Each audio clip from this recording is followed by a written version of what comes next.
Sabi nila, dapat daw ay palaging gawing masaya ang ilaw ng tahanan para maging masaya din ang buong pamilya. Happy wife, happy life, ika nga sa Ingles. Pero paano kung ibinigay mo ng lahat pero hindi pa rin ito sumasapat? Ate Gemma, ako po si Aga. Tubong Laguna na sa ngayon ay kasalukuyang nakatira dito sa may Pasay. Sa kasalukuyan ay 52 anyos na po ako. Pero nangyari po ang kwentong ibabahagi ko sa inyo noong 35 years old pa lamang ako. Kasama ang aking mag-iina at ang amo kong doktora. Rachel, dasan ka? Dito na ako. Ang mga bata kumain na ba? Tanong ko habang pagod galing sa biyahe. Papa? Yay! Nandito na si Papa! Sumalubong sa akin ang dalawang anak kong maliliit na sina Alex at Ana. Oh, hello mga anak. Namiss niyo ba si Papa? Isa-isa ko silang binuhat at hinalikan sa pisngi. Wala po si Mama. Nagbibingo. Sagot ng panganay kong si Ana. Ano? Abay hapon na. Dapat ganitong oras. Nagluluto na siya ng hapunan ninyo. Konsumido kong tanong. Gutom na nga po kami, Papa eh. Reklamo ng bunso. Ay nako, teka't pupuntahan ko. Oo, heto. May daladalang lechon manok si Papa. Ipagsasando ko muna kayo at kumain na kayo ah. Mabuti na lang at may sinaing naman pala. Noon, iginaya ko muna ang pagkain ng mga anak ko. Saka ko lumabas ng bahay para pumunta sa bingguhan.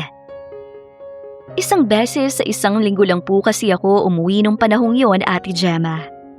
Sa tuwing linggo lang kapag walang pasok ang amo ko. Gaya nga po ng narinig ninyo, ay sugarol po talaga ang asawa ko. Ang totoo po niyan ay high school sweethearts po kami ni Beth. Hindi naman po sa pagmamalaki. Pero nung high school po kami, ay siya ang pinakamaganda sa campus namin. Kaya naman, syempre nung nalaman ko na may gusto rin siya sa akin, ay kaagad ko siyang niligawan noon. Isang bagay na minsan napapaisip ako kung dapat ko bang pagsisihan.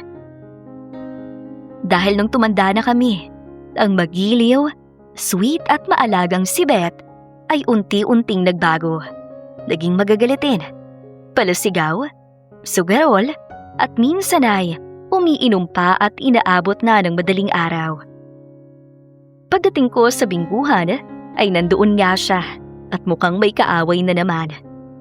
Hawak niya yung lalagyan ng mga numero at malakas na hinampas ito doon sa isang babaeng nakaupo na kasigawan niya. Tanga-tanga ka pala eh. Sinabi na nga hindi ka na pwede. At nanalo ka na kanina. Hindi ka marunong magbigay sa iba. Masyado kang suwapang. Sigaw ni Beth. Abay gaga ka pala talaga eh. Sino ba naglagay ng ganyang rules? Wala naman ah. Kapag ikaw ang nanalo, gustong gusto mo. Kapag kami tong kumakabig, gaganyan ka. Tumayo ang babae at akmang sasabunutan siya. Pero kaagad akong pumagitna sa kanila. Beth, halika na. Umuwi na tayo. Tama na yung pag-iiskandalo mo. Saway ko sa kanya. Oh, nandito na pala yung asawa mong martir eh. Ano Aga? Kamusta? Alam mo ba kung sino bagong kabit ngayon itong magaling mong asawa? Sigaw ni Menchie. Nagsimula ang magulong-bulungan ng mga tao sa paligid. Kaya naman, hinawakan ko ng asawa ko sa palapulsuhan niya, saka siya hinila paalis. Oh, Aga, madaling-madali yan? Ayaw mo bang malaman kung sino? Sarcastic na sabi ni Menchie habang tumatawa. Manahimik. Manahimik ka dyan. Palibhasa kasi sa'yo. Walang pumapatol. Amoy baktol ka kasi. Banat ni Beth habang hinihila ko siya palayo. Hoy, Bongbong! Pasalamat ka't isa't kalahating tangang asawa mo. Kung hindi, matagal ka nang nilayasan yan. Ano ba? Magsitahimik na nga kayong dalawa. Sigaw ko sa kanila. Ikaw, Menchie, wala ka ng pakialam kung nanlalalaki man ang asawa ko. Problema na namin yun. Sigaw ko sa kanya. Hindi siya makapaniwala sa narinig. at kung ano-ano pang masasakit na salita ang sinabi sa akin. Hindi ko na pinansin yon at tuluyan ang hinila pa uwi si Beth. Totoo naman po ang sinabi ng kalaro niya na nanlalalaki ang asawa ko. Hindi ko naman po yun tinatanggi at inaamin ko rin na kinukonsinti ko ang asawa ko. Hindi po dahil gusto ko, kung hindi dahil ayokong masira ang pamilya namin. Alang-alang sa mga anak namin ay gusto ko sana na buo pa rin kami. Pagdating namin sa bahay ay sinubukan kong kausapin si Beth tungkol sa ginagawa niyang pag-iwan-iwan sa mga bata kahit gabi na. Pero Ate Gemma, gaya ng mga nakaraan ay puro bulyaw at panunumbat lang ang narinig ko. Hanggang sa matapos po ang day off ko ay wala akong naging pahinga.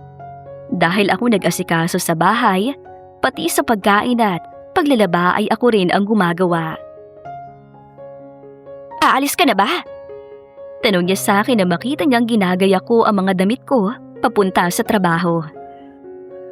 Oo, may ibibiling ka ba? Oo, meron. Ang totoo nga niyan, 3 linggo ko na nga binibilin sa'yo. Pero hanggang ngayon wala pa rin. Nasaan na ba yung pang-reband ko? Pagsusungit niya, napakahamot ako sa ulo at bumuntong hininga. Beth, magpapasok ka na. Alam mo namang inuuna kong pambili ng mga school supplies ng mga bata. Hindi naman ganun kalaking sahod ko eh. Hayaan mo, pag-iipunan ko yan. Tatapusin lang natin bilhin ng bagas sapatos sa mga bata. Bakit? Sapatos lang palang bibilhin mo eh. Pwede pa naman yung gamit nila last year ah. Irita niyang sabi habang kumakain ng mangga at bagoong. Masikip na yun sa kanila. Halos hindi na nga maibuka ni Alex yung sapatos niya eh. Yung black shoes, kailangan na ng bago. Tas-tas na rin yung mga bag nila. Paano na lang kapag nagpadala pa na mabibigat na libre yung mga teachers? Pagdadahilan ko. Hay nako, mas importante pa ba yan kaysa sa pagpapariband ko? Maghanap ka na kasi ng ibang trabaho pa. Para naman na ibibigay mo yung mga pangangailangan ko. Letsyang buhay talaga to. Ate Gemma, nag-focus na lang ako sa mga anak ko. Nagpaalam ako sa kanila at hinalikan sila sa mga noo. Binigyan ko rin sila ng tag-100 ng patago dahil alam kong hindi naman sila bibigyan ng nanay nila ng pangmeryenda. Sa trabaho ay masaya akong sinalubong ni Ma'am May. Oh, aga. Ang aga mong napabalik ka. Akala ko mamayang gabi ka pa. Ma'am, di ba isang araw lang naman po talagang day off ko? Baka po kasi kailanganin niyo rin ako dito. Naku, okay lang naman ako dito. Ikaw talaga. Para sana mas makabanding mo pa yung asawa at mga anak mo. Siya nga pala, tagmeryenda ka na ba? Eto, nag-bake ako ng cupcakes. Gusto mo ba? Sige po ma'am, kaya nga po ko nagtatrabaho ng maayos. Para naman po sa mga anak ko at yung asawa ko naman po eh. Mas gusto pa po na wala ako sa bahay para may kalayaan siya. Pilit akong ngumiti nang sabihin ko yon. Sus, ikaw naman, napakamatampuhin mo. Baka naman hindi lang ma-express ng asawa mo, pero namimiss ka na niya. Imposible namang hindi. Sana nga po ma'am. Sagot ko na lang at sinaluhan siya sa pagmemeryenda. Ate Gemma, kabaliktaran po ng asawa ko si Doktora. Kung ang asawa ko ay lakwatsyera, maingay, bungangera, bukang pera at walang ibang iniisip kung hindi ang sarili, ibahin niyo po si Doktora. Trabaho, simbahan at bahay, dyan lang po umiikot ang buhay niya. Kung lalabas naman siya, ay para lang kita ng mga kaibigan niya na napakadalang din. Madalas din siyang sumasama sa mga medical missions, kaya doon ko siya lubos na hinahangaan. Nagpatuloy po ang ganong setup ng buhay ko. Akala ko ay kakayanin ko ang lahat, sa kabila ng hindi magandang trato sa akin ng asawa ko. Pero may hangganan din pala talaga ang lahat.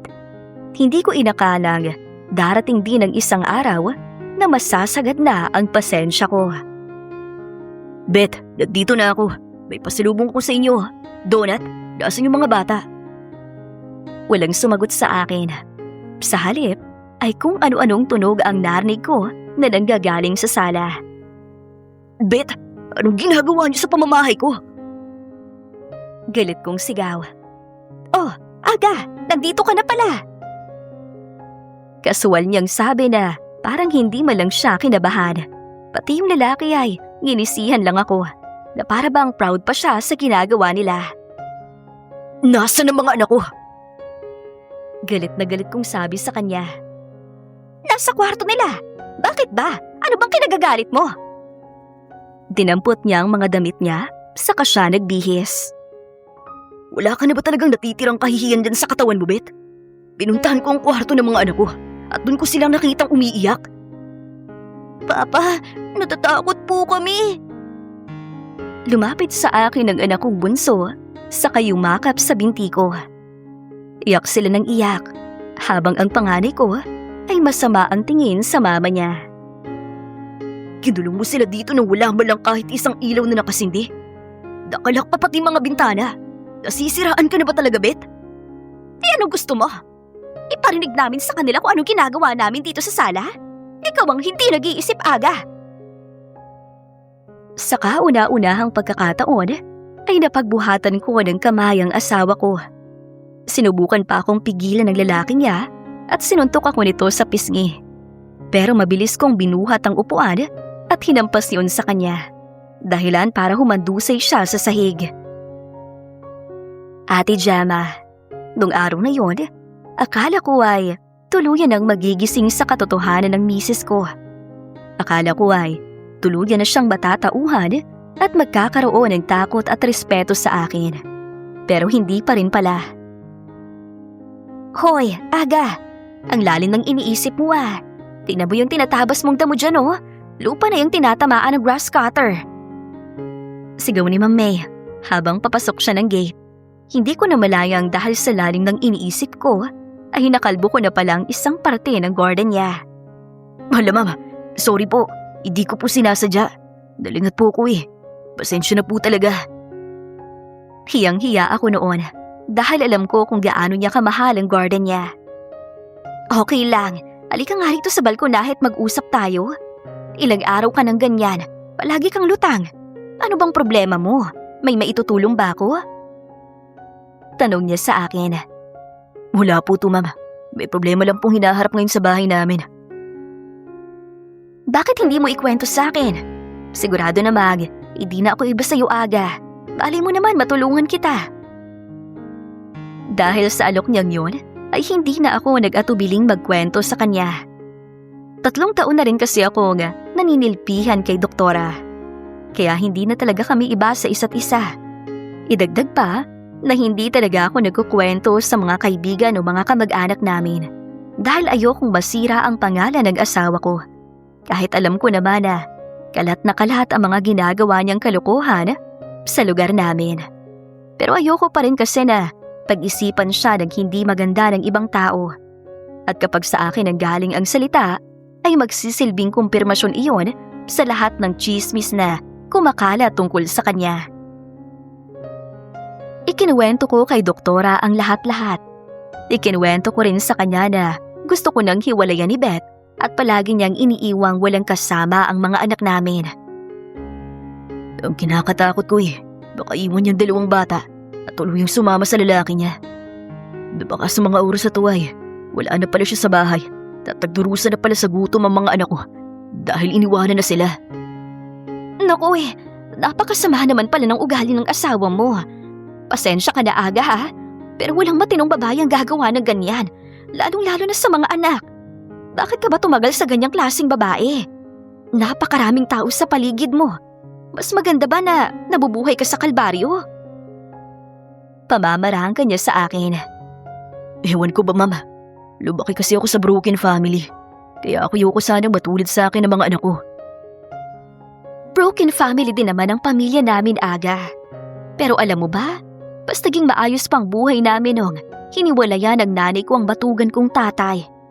Hindi naman lahat ng broken family ay masama. Sa totoo niyan, meron talagang mga tao sa buhay natin na kapag pilit nating pinangahawakan kahit na pilit na silang kumakawala, kahit tayo lang ang nauubos at nasisira. At alam mo kung ano pang mas masakit dyan? Pinaka nahihirapan sa sitwasyon nyo ngayon ay ang mga anak ninyo. Kaya kung ako sa'yo, ngayon pa lang magdesisyon ka na. Kung gusto mo, Dalhin mo dito ang mga anak mo. May sarili ka namang kwarto dito. Pwede rin silang tumuloy. Palagi naman akong wala dito sa bahay. Basta alam mo naman kung aling mga gamit at aling mga parte ng bahay ang ayaw ko napapakialaman, di ba? Dalhin mo sila dito para hindi ka nag-aalala ng ganyan. Nagulat po ako sa naging offer sa akin ni Ma'am May. Tung una, tinanggihan ko pa yon. Pero ang sabi niya, pag-isipan ko.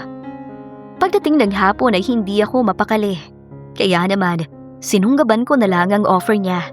Saka ko umuwi sa amin. Ate Gemma, siguro talaga, napakatanga ko. Kasi nung nag-iimpake ako ng gamit ng mga anak ko, umaasa pa akong pipigilan ako ng asawa ko. Akala ko, may isip niya na importante pala sa kanya kahit ang mga anak namin. Kaya hindi siya papayag na umalis kami. Ang kaso, hindi po eh. Nakatutok lang siya sa cellphone niya. Patawa-tawa habang may kachat at naninigarilyo pa. Masakit sobra. Mas pinili ko na lang na hindi siya kausapin. Sinabihan ko ang mga anak namin na magpaalam sa kanya at yakapin siya. Pero itinaboy niya lang ang mga ito. Dahil nakakaistorbo daw sa pakikipag-usap niya sa lalaki niya. Yun na po naging sukdulan ng pasensya at pagmamahal ko sa asawa ko. Kasama ang dalawa naming anak, ay bumalik ako sa bahay ni Doktora. Pagdating namin doon ay nakahanda na ang hapunan. Hindi gaya ng madalas niyang kinakain na puro gulay at mga walang lasang karne dahil napaka-health conscious niya. Ngayon ay nagluto siya ng mga hotdog, spaghetti, at meron pang barbecue. Tuwang-tuwa po ang mga anak ko dahil doon. At bilang isang ama, ay hindi ko rin mapigilang maluha habang pinapanood ang mga anak ko na masayang kumakain. Habang pinapanood ko ang mga anak ko na masayang kumakain, hindi katulad sa bahay na palaging itlog at instant noodles ang kinakain nila. Sa pananatili ng mga anak ko doon, ay sinikap kong maturuan sila kung paano dapat gumulaw sa bahay ni Doktora. Dahil ayoko namang makabulabog, lalo na at nakikitira lang ang mga anak ko rito. Mabilis naman silang natuto. Lalo kong natututukan at naaalagaan ang mga anak ko. Siguro, wala pang isang linggo ay kitang-kita ko na ang pagtaba ng dalawa. Palagi rin kasing nagluluto ng masasarap si Doktora. At palagi rin siyang nag-uuwi ng mga pasalubong. Kaya naman, bilang ganti sa kabutihan niya sa amin, ay sinisigurado ko rin na malinis palagi ang bahay niya. Lalo na ang garden niya. Lalo ko pong pinagbuti sa trabaho ko para naman hindi nakakahiya kay Doktora. Pero isang araw, isang hindi inaasahang pangyayari ang ginawa ni Beth. Hoy Aga! Lumabas ka dyan! Alam ko na dyan kayo ng kabit mo! Nalaki ang mga mata ko nang marinig ko ang boses ni Beth sa labas ng bahay ni Doktora. Mabilis akong tumakbo palabas para harapin siya. Pero naunahan ako ni Ma'am May. Anong ginagawa mo sa bahay ko? Bakit ka nag-iiskandalo? Masungit niyang tanong kay Beth. Ikaw ba? Sa'yo ba ako pinagpalit ni Aga? Kaya nagawa niya akong itapon na parang basura? Hindi ako makapaniwala sa mga pang-aakusang sinasabi ni Beth. Hindi ako kabet at wala kaming relasyon. Pinatuloy ko lang dito ang mga anak ninyo dahil meron silang isang inang pabayang kagaya mo. Bariin ang pagkakasabi noon ni Ma'am May at may halong panggigigil. Kunwari ka pa nagmamalinis? Alam kong kabit ka ni Aga. Nasaan ang mga anak ko? Ilabas niyo sila! Beth, umalis ka na rito. Hinayaan na kita sa gusto mong gawin. Ihayaan mo na rin kaming mamuhay ng tahimik na mga anak ko. Singit ko sa usapan nila. Manahimik ka nga dyan, Aga. Kunwari ka pa nagbabalinis. Pero may itinatago ka rin pa ng baho. Bigyan mo ako ng pera kung gusto mong umalis ako rito. Sigaw niya. So, perang ipinunta mo dito. Kaya kunwari isa kang concern na nanay? Sarkastikong tumawa si Ma'am May. Hindi kita kausap, bruha? Dinuro-duro ni Beth si Mama. Ano ka ba, Beth? Nakakahiya ka. Sigaw ko. Kita ko rin kasi na naglalabasan ng mga kapitbahay at nakikiusyosyo. Ay hindi! Masyadong nagmamagaling tong kabit mo eh! Kabit! Kabit! Kabit! Kabit! Paulit-ulit na sigaw ni Beth. Iniligid ko ang paningin ko at labis akong nakokonsensya dahil alam kong nadudungisa na ang pangalan ni Doktora.